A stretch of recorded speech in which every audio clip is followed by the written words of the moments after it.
Mr. Chairman, I have a question that really all the panelists could answer, but I'll start with the representatives from the Attorney General's office. You referenced the issue of state actors, that any restrictions on personal liberty or rights would exist if a state actor were infringing upon those rights, but maybe not necessarily a private entity. The question I have is, I was just looking here at a vaccination record card that I received when I got my vaccination, and it's not stamped as an employer. It's stamped Centers for Disease Control, a state actor.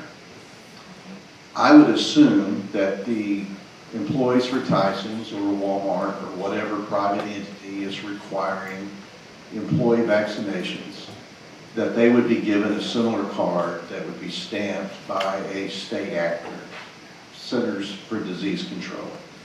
The other issue that came up in testimony previous was that federal law is granting immunity to the manufacturers of the vaccines, again, a state actor. So my question is, how is this not an infringement upon an individual's rights to be free from state action in violating their own personal liberties?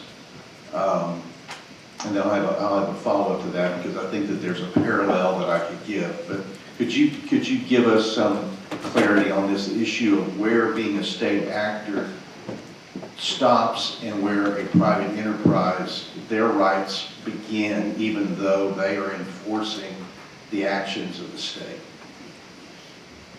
Sure, Mr. Lowery, thank you. And again, let's remember. Could you pull the mic up, please? I should do that, I apologize. Again, let's remember our buckets. We have several buckets to talk about. State actor bucket, private entity bucket. What a private entity is doing is not stepping in the shoes of the state actor by requiring a vaccine. What they're doing is creating a private contract between the employer and the employee.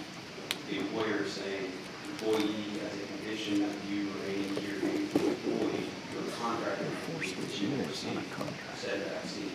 The employer then has the option to take said vaccine and continue in employment, or decline not to accept the new terms of that employment and seek work elsewhere.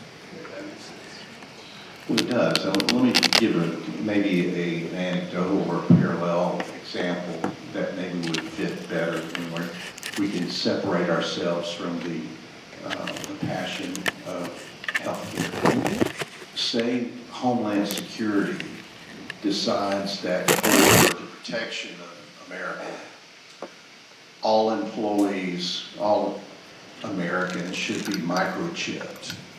And Tyson and Walmart says, okay, we'll line up our employees. We will mandate as part of their employment contract that they be microchipped so that the federal government is satisfied. Does that, in that case, violate the provision of protecting an individual from state action? See, yes, and I understand. In your example, if Homeland Security is pushing the mandate down, clearly a state action. In our vaccine example, the CDC was saying companies around the country, in order for someone to show up to work, we must receive our vaccine. Yes, that's a state action. And we're not to that point yet, but if we were to get to that point, then I think we would have some concerns beyond just the conversation I had with the yesterday. Okay, so you're drawing the line at the word of must. Right now, the government is not saying you must take the vaccine, even though they're using every bit of coercive action that they can to make that happen, including using employment contracts to scare people into, they're either going to lose their job or they're going to give in to this state action. To my mind, that would be where we start to draw that distinction, and we haven't let one of the other panelists answer. Okay, thank you. As the professor cited earlier too, there is, and while the case is quite old, Jacobson is a Supreme Court case that was decided in roughly, I believe, 1905, and I'm going off memory from that, but the United States Supreme Court has said even state mandated vaccinations can carry consequences with them for individuals who refuse. Citing Jacobson, the Constitution doesn't recognize an absolute and uncontrollable liberty. And Jacobson further held that communities could and have the right to protect themselves against an epidemic of disease which threatens the safety of its members. So if we're talking about state action and private action, and you're asking us what the state of law is currently, there is existing case law to support that private companies, and to certain degrees the state, may mandate things for health-related purposes. Would that be upheld today? Probably, maybe. I cannot opine on some of the things that the professor has said, but we have seen recent decisions from circuit courts that have overturned laws and statutes that we all have passed, and I will leave it at that.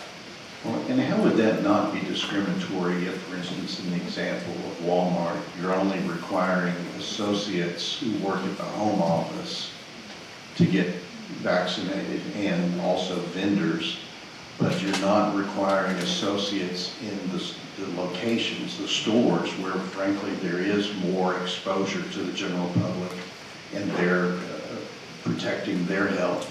How is that not discriminatory application? Not knowing Walmart's policy, clearly I wouldn't want to opine to see if they may be doing it in ways, and I don't want to speak on their behalf. So, Okay, fair enough. Professor? What I'd add to that is your hypothetical, which is a very good one. Remember, still it's the state, the government, that was telling the Walmart, you must have your employees get vaccinated.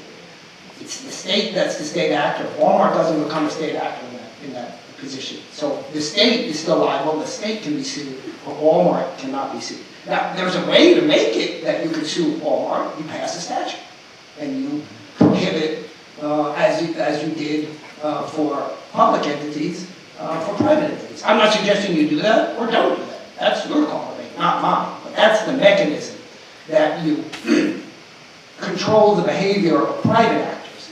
The Constitution only controls, both constitutions to be clear, state and federal, only control government actors. And so when we talk about state action, it's because we're also referring to constitutional protections. Those protections only apply to behavior of the government. So when Walmart does something, it can be bad and it can be illegal, but it can't be unconstitutional. Thank you. Thank you, Mr. Chair. Are there any legal